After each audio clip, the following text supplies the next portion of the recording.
Quite a bit? All right, good. I love football. So I'm going to use a story today that's going to exemplify what an authentic leader truly is. I recently watched a movie, it originally came out last year, end of last year, right in November, and I watched it again about 3 weeks ago. It's called My All-American. It's about a story about a fellow named Freddie Steinmark. This was a gentleman that grew up in a suburb of Denver back in the early to mid 50s, around that time frame. And this was a kid that just was really unique.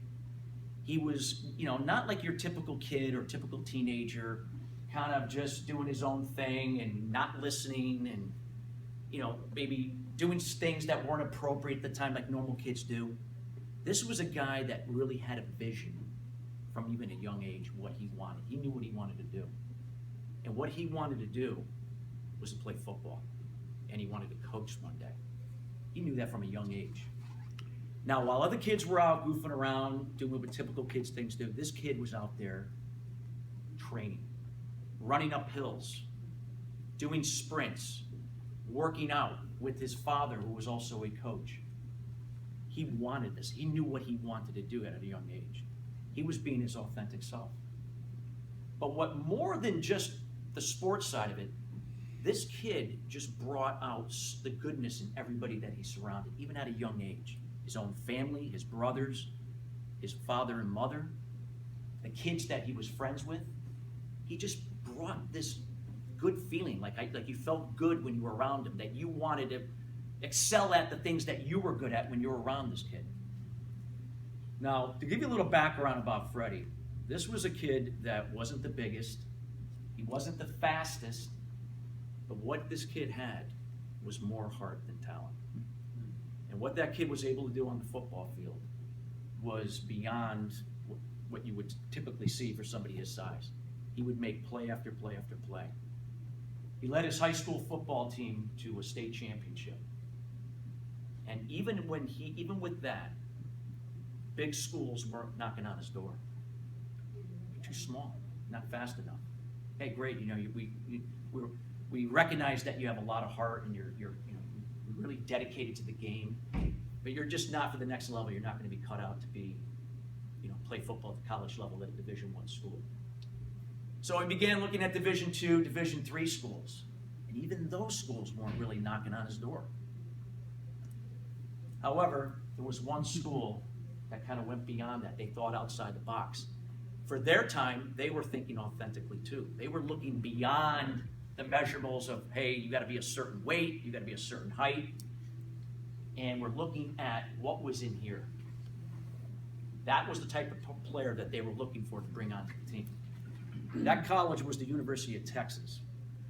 And during that time, this is about, say, around the late 60s, around 67, around that time frame, 66, 67, Texas was a mediocre football team at that time, but a big school. So this kid, Freddie, comes in. He played safety in high school, was also a running back, but when he came to the college level, he was going to be a safety. So he was not going to be an automatic starter. He had to earn his way onto the team. But this coach gave him a chance. And this kid didn't disappoint. He was there, was the first one in the room every morning studying film. And he was the last to ever leave from practice. He wanted it. He wanted to not only make the team, but to start for that team. And he did. Lo and behold, this kid went out and inspired so many different people around him. Again, this was a mediocre football team at the time. And there were so many players that were around them were going through their own trials and tribulations. There was a guy on the team that had lost his brother in an accident. His brother died. But was able to work with this guy and make him understand, about his loss, but not to lose his focus on why he was here at the University of Texas and the opportunity to showcase his talents and skills at the college level, or perhaps be recognized by an NFL scout to go to the NFL. He was able to do that for this kid. And he didn't do it by just listening. He did this by leading through example, which is more important. Wasn't just telling this kid what to do. It was by his attitude and by what he actually did, and by having this other kid watch what he did, that brought him out of this funk of what he just went through, this tragedy. Freddie was able to do this with a number of different players. Now, flash forward a couple years, 1969 was the best season University of Texas ever had in a long time. They went towards the end of the season, they were playing the University of Arkansas, who at the time was the top school in that division. Texas could never beat them. And that was a game that throughout that whole year, Freddie had gave his all. He had a really bad knee at that time. Some maybe perhaps thought maybe there was a torn meniscus of some sort, but played the season hurt. But Freddie was determined to play right through to go to a bowl game, despite his knee. During that game, he gave it his all, even with the knee. I mean, you could see that he was in pain. And that inspired everybody else in that football team to play at their best. It was called the Game of the Century, and they won that game 15-14. Beat the University of Arkansas to take them to the Cotton Bowl where they would play Notre Dame. Now, another big school, okay? Now, about that time, Freddie's knee was in bad shape. He could barely walk on it.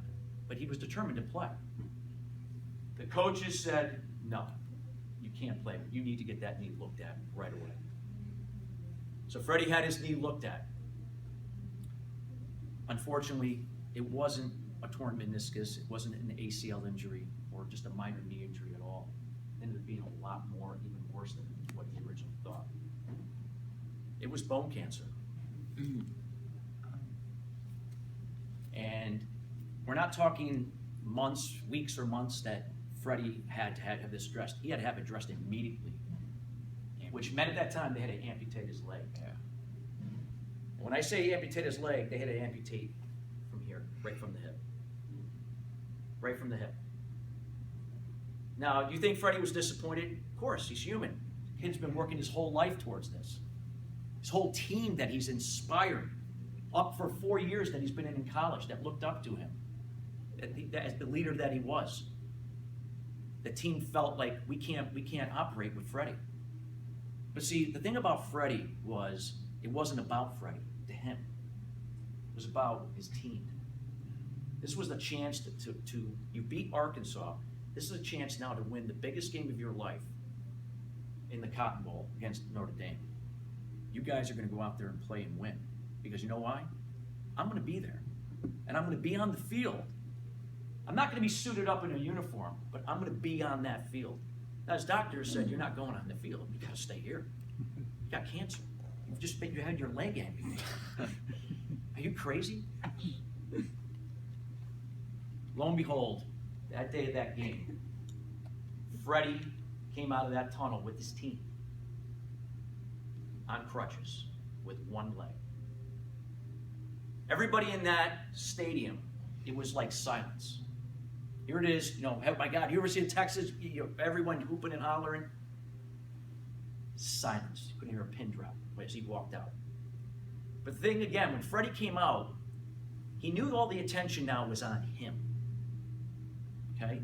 But see, again, an authentic leader, it's not about just you. It's about your team. It's about everybody that you serve. To Freddie, the customers were those fans. They came to see the University of Texas play the biggest game they've ever played and a chance to beat Notre Dame. That was with the customers. And his team were the ones that were going to facilitate that process to win that game, to serve their customers. And Freddie knew that. And he was able to recognize that everyone had the attention was on him, and to deflect that off of him back onto his team to get the fans motivated for the reason why they were there to watch their team win that game. And that's what he did. He deflected that attention off of him back onto the University of Texas for them to play that game. Texas won that game. Biggest game they ever won in their history up to that point. And flash forward, about a year and a half later, Freddie succumbed to his disease and died. It had metastasized into the bone. It was bone cancer in the lymph nodes and died. But here's why Freddie was an authentic leader, because his legacy of what he did during his short life impacted. When I say impact, I want to really emphasize that word. Impacted so many people, especially on that football team. Some of those guys went on to play professional football and had moderate success at that level. Some guys didn't, but went on to have successful careers. But if you ask any one of those gentlemen today, and those guys have got to be probably around late 60s at this point in their lives, they'll always remember was Freddie Steinmark. The reason why where they are, because of what this kid did by example, and what the attitude and the positivity that he had it poured out of him resonated with these people to be the best that they could play at. That's what he did for that team. And to this day, if you go out to the University of Texas and you see the players come out of the tunnel, there's a plaque that has Freddie's picture, his football uniform on, his number, and they go out there and they put their hand on there. And even the scoreboard is dedicated to Freddie Steinmark. Wow. So what is that now? Almost 45 years later, and his energy still resonates for that football team to this day. And players that play each and every year and graduate from the University of Texas learn and know about what Freddie Steinmark did. Wow. That, folks, is authentic leadership, because it can last a test of time. It's not just in the present moment. It stays, it lives on from generation to generation. This kid will impact and provide value to the University of Texas, and not only to the University of Texas, but anybody that's into leadership or loves the game of football will be impacted by this man's story. So obviously a movie was made about it. I highly recommend that you do watch it. So let's get into talk about what